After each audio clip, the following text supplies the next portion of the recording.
అందరికీ మన ప్రభువు రక్షణ కూడా యేసుక్రీస్తు నంబర్తో అందరికీ వందనాలు ప్రియులారా.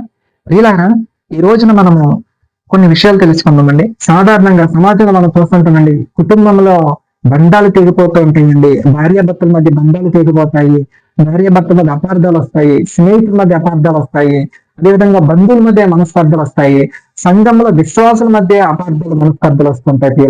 ఇలా మనస్పర్ధల కారణంగా బంధాలు తెంచేసుకునే వాళ్ళు ఎంతో మంది ఉన్నారండి. అయితే ప్రియులారా, ఇలా బంధాలు తెగిపోవడానికి, కుటుంబాలు విడిపోవడానికి ప్రధాన కారణం ఏంటి అనేది ఈ రోజు మనం చూద్దామండి. వాక్యంలో మనం చూద్దాం ప్రియులారా. ఒకసారి ఆదికాండము 3వ అధ్యాయం మనం వెళ్దామండి. నిజంగాండి, ఇలాంటి భయంకరమైన పాపం వల్ల అనేక కుటుంబాలు విడిపోతున్నాయండి. ఒకవేళ మనము కూడా ఇదే పాపములు ఉంటే కనుక మన వల్ల కూడా కుటుంబాలు విడిపోతాయి ప్రియులారా. నిజంగాండి, ఏంటి ఆ పాపములు మనం చూద్దాం. నిజంగా కుటుంబాలు విడిపోవడానికి, మనుషుల మధ్య బంధాలు తెగిపోవడానికి ప్రధాన కారణం ఏంటో ఒకసారి చూద్దామండి.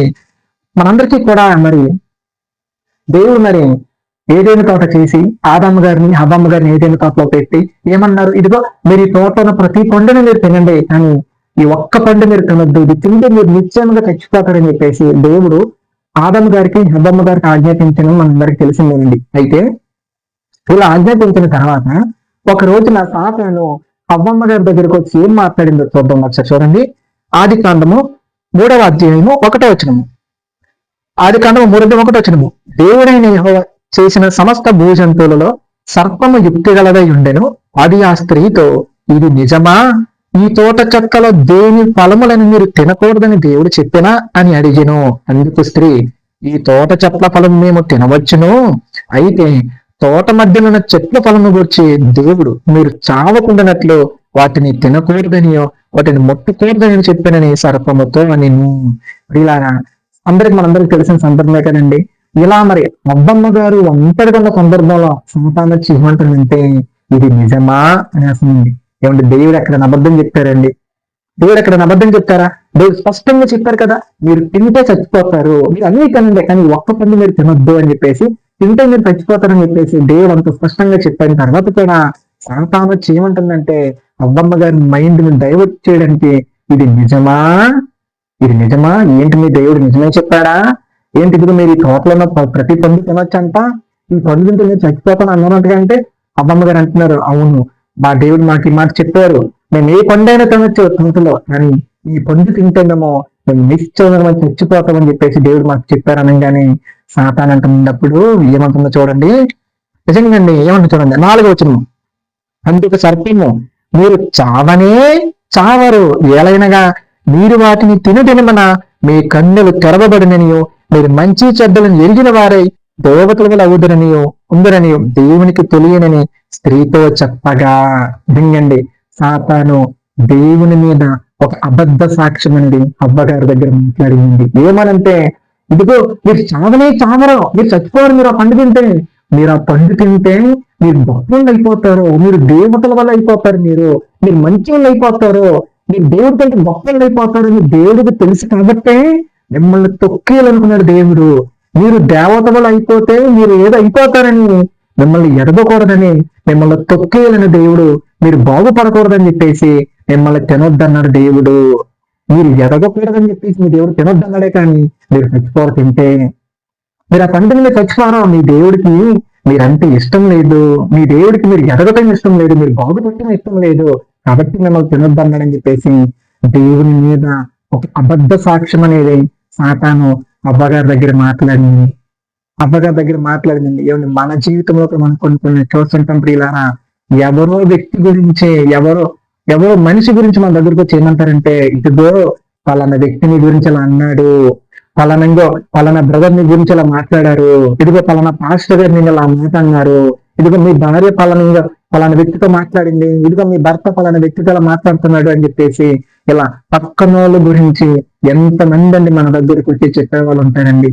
అనేక రకమైన వ్యక్తుల గురించి మన దగ్గరకు వచ్చి ఏమంటారని వచ్చి వాళ్ళు ఇలా అన్నారని చెప్పేసి చెప్పుడు మాటలన్నీ మన దగ్గర చెప్తారండి. కానీ ఆ సమయంలో మనం ఎలా రియాక్ట్ అవుతున్నామండి, మనం ఎలా స్పందిస్తున్నాం ప్రియులా? నిజంగా సాతాను కూడా అవ్వమ్మ గారి దగ్గరకు వచ్చి దేవుడి గురించి ఏమంటుందంటే, దేవుడేమో తినొద్దు, తింటే చచ్చిపోతారని చెప్పేసి దేవుడు ఆజ్ఞ ఇస్తే, లేదు మీరు తింటే మీరు చచ్చిపోరు, మీరు గొప్పలు అయిపోతారు, మీరు దేవతలు అయిపోతారని దేవుడు తెలుసు కాబట్టి మిమ్మల్ని తినొద్దనని చెప్పేసి దేవుడి మీద ఒక అబద్ధం చెప్పిన వెంటనే ఏమండి అబ్బమ్మ గారు ఏం చేశారని తర్వాత అబ్బమ్మ గారు ఏం చేశారంటే ఒక్కసారి కూడా దేవుని కన్ఫర్మేషన్ తీసుకోలేదండి.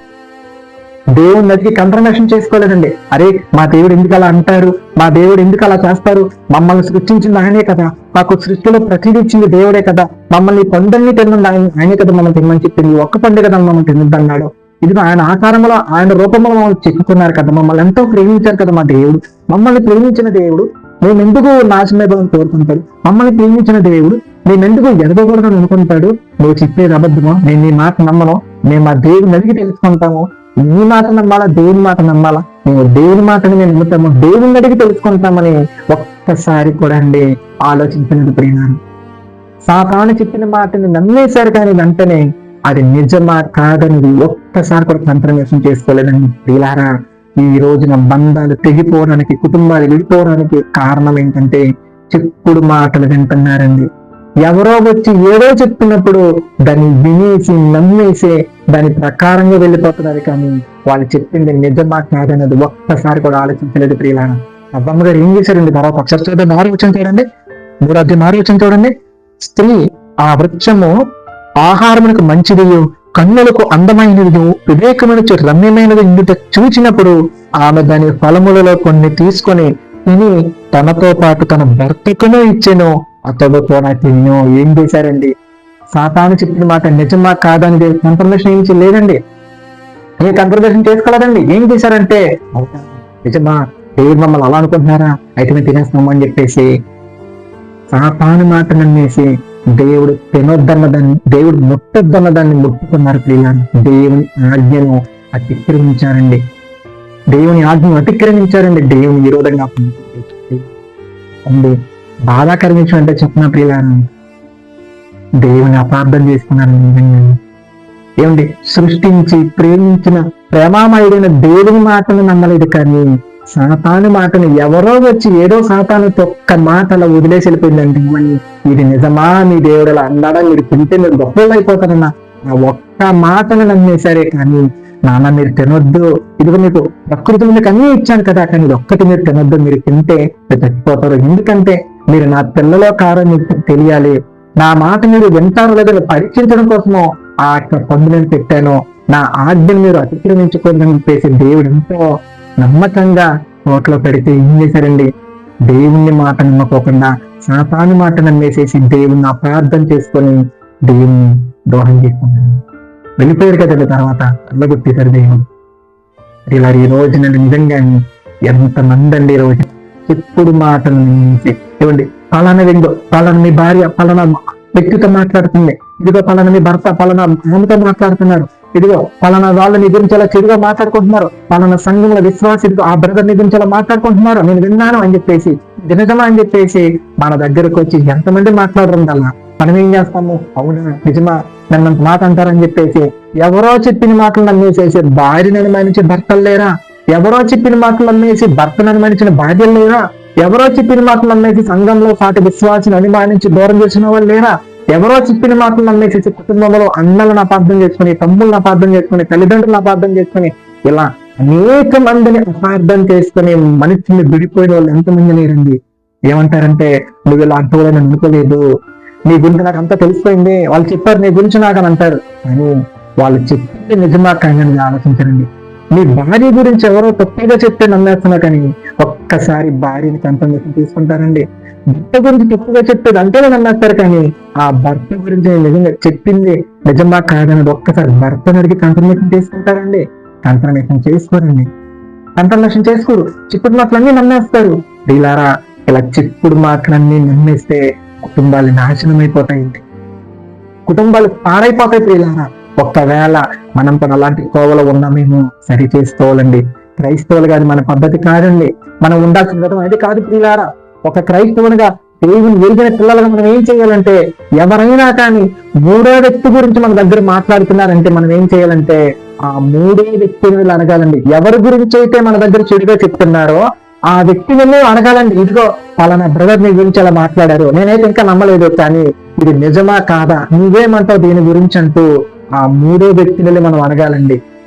ఎవరినైతే మనం ఎవరి గురించి అయితే మన దగ్గర చెప్తున్నారో ఆ చెప్పిన పర్సన్ ని ఎవరి గురించి అయితే చెప్పారో వాళ్ళిద్దరినీ కూడా ఒకే చోట కాన్ఫరెన్స్ లో పెట్టి దాన్ని కన్ఫర్మేషన్ చేసుకోవాలండి. ఇదిగో నీ గురించి ఇలా అన్నాడు, నువ్వేమంటావు, ఇదిగో నీ గురించి ఇలా అన్నాడు, నువ్వేమంటావు అని చెప్పేసి ఇద్దరిని ముందు తెచ్చుకొని కన్ఫర్మేషన్ చేసుకోవాలండి. అదండి వివేచన కలిగిన క్రైస్తవులుగా మనం చేయాల్సిన పని. అంతేకాని లోకస్తుల్లాగా వెంటనే నమ్మేయకూడదండి. ఇలా ఒకవేళ ఇలాంటి స్వభావం ఎవరైనా కలిగి ఉన్నారేమో, సాతాను లాంటి స్వభావం కలిగిన మనుషులు ఉన్నారండి. చూద్దాం దాని గురించి మాత్రమే దేవుడు ఏమంటారు చూడండి. ఒకసారి నిర్గమాకాండం 23వ అధ్యాయం అండి. నిర్గమాకాండము 23వ అధ్యాయము మనం అక్కడ మాట చూద్దాం. నిజంగా దేవుడు ఏమంటున్నారు చూడండి. 23వ అధ్యాయం 1 వచ్చింది చూడండి. నిర్గమాకాండం 23వ అధ్యాయం 1 వచ్చింది. లేని వార్తను పుట్టింపకూడదు, అన్యాయపు సాక్ష్యమును పలుకుటకై దుష్టినితో నీవు కలియకూడదు, దుష్కార్యము జరిగించుటకై సమూహమును వెంబడించవద్దు, న్యాయమును త్రిప్పివేయుటకు సమూహముతో చేరి వ్యాజ్యముల సాక్ష్యం పలుకోకూడదు. అంటారండి. ఏమన్నారంటే దేవుడు లేని వార్తను పుట్టింపకూడదు అంటే ఒకరి గురించి మనం ఎప్పుడు కూడా తెలిసి తెలియకుండా ఏది మాట్లాడకూడదు. మనకి తెలిస్తేనే మాట్లాడాలి. అంతేకాని ఎవరినో చూసి మనం అపార్థం చేసుకుని వాళ్ళ గురించి తప్పుగా మాట్లాడకూడదు. ఎవరో ఒక స్త్రీ ఫలానా వ్యక్తితో మాట్లాడుతున్న దాన్ని చూసి అది నిజమంటే అది నమ్మకోకుండా వాళ్ళ మధ్య సంబంధాన్ని అంటకట్టకూడదు. ఎవరో ఒక బ్రదర్ ఒక సిస్టర్తో మాట్లాడుతుంటే వాళ్ళని చూసి ఆ రిలేషన్ అంటే తెలుసుకోకపోకుండా మనము వాళ్ళని చూసి అక్రమ సంబంధం అంటకట్టకూడదు. ఇలాంటి లేని వార్తను పుట్టింపకూడదు. లేని వార్తను పుట్టింపకూడదండి. నిజంగా ఇలా లేని వార్తలు పుట్టించే వాళ్ళని బట్టి ఏమన్నా నిజంగా వీళ్ళంత ప్రమాదకరమైన వ్యక్తులు అంటే ఒకవేళ నిజంగా అలాంటి వ్యక్తులు మీ దగ్గర ఉన్నారేమో, ఒకవేళ అలాంటి స్వభావం మనమే కలిగి ఉన్నామేమో దేవుడు వాళ్ళ గురించి అంటున్నారండి. లేని వార్తను పుట్టించేసి నిజంగా పుకార్లు అంతా చూసారండి. అబద్ధ సాక్ష్యాలు పుకార్లు పుట్టించేవాళ్ళు వీళ్ళని ఏమంటారంటే దేవుడు చూడండి. తీతువు గారికి రాసిన పత్రిక, పౌలు గారు తీతువు గారికి రాసి చెప్తారండి. తీతువు గారికి రాసిన పత్రిక 1వ అధ్యాయము 11వ వచనం చూడండి. 11వ వచనం. వారి నోళ్ళు మూయింపవిలను అట్టి వారు ఉపదేశింపకుని వాటిని దుర్లాభం కొరకు ఉపదేశించుతూ కుటుంబములనే పాడు చేయుచున్నారు. చూసారా అండి. అండ్ ఇక్కడ ఏమంటారంటే దుర్బోధల గురించి అనేక సంఘాలు జరుగుతున్నాయో అవతల వ్యక్తి గురించి చెడుగా మాట్లాడే వాళ్ళు, అబద్ధ సాక్ష్యాలు పలికే వాళ్ళు చాలా మంది ఉంటారండి. అలాంటి వాళ్ళు ఏమైపోతారంటేనండి కుటుంబాలు కూలిపోతున్నాయి. ఇంత ప్రియులు కుటుంబాలు కూలిపోతున్నాయి. అంత ప్రమాదకరమైన అబద్ధ సాక్ష్యం అనేది. కాబట్టి ఎప్పుడు కూడా మనము ఒకళ్ళు పుట్టించే వరకు ఉండకూడదు. ఏదైనా మనకు నిజమని అనిపిస్తేనే మనం చెప్పాలి. ది సేమ్ టైం చెప్పుడు మాటలు ఎప్పుడు వినకూడదు. విన్నామంటే అవ్వమ్మ గారు చేసిన పొరపాటి మనం కూడా చేస్తాం.